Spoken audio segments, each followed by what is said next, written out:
Количество ДТП осталось на прежнем уровне, однако погибших и пострадавших стало меньше. Сегодня ГИБДД республики подвела итоги 8 месяцев работы во время встречи с журналистами республики. О статистике аварий, нарушений на дорогах и действиях автоинспекции в сюжете Афанасия Николаева. С начала этого года в Якутии произошло 696 дорожно-транспортных происшествий, 102 человека погибли, 874 ранено. Идет незначительное снижение количества смертей и пострадавших, но ситуация остается достаточно сложной. Всего выявлено нарушение правил дорожного движения именно в 2014 году. Это более 193 тысячи нарушений. А в прошлом году было более 208 тысяч нарушений. Это у нас снижение на 69%. Одной из основных причин гибели людей и травматизма является низкая дисциплина водителей. В частности, по вине пьяных автолюбителей погибло 16 человек, 123 получили ранения. Задержано почти 7 тысяч любителей выпить за рулем. Причем, как подчеркивают автоинспекторы, угрожающее количество пойманных в состоянии АО – молодые люди.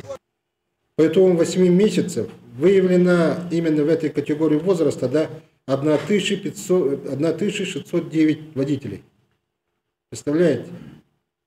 1269 водителей. А еще здесь я хотел бы сказать насчет наших прекрасных половин, наших женщин. От 18 до 25 лет выявлено 46 женщин и девочек.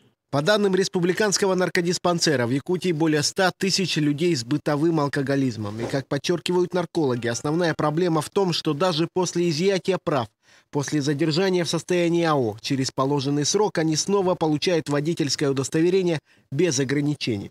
Это очень большая проблема. Вот как их выявить из общего контингента?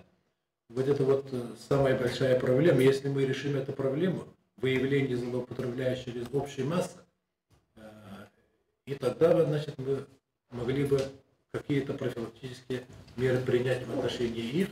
Еще одной серьезной проблемой является авария из-за дорожных условий. За 8 месяцев в Якутии из-за плачевного состояния улиц и дорог произошло 136 аварий. 22 человека погибли, 159 было ранено. Подавляющее большинство подобных происшествий в столице.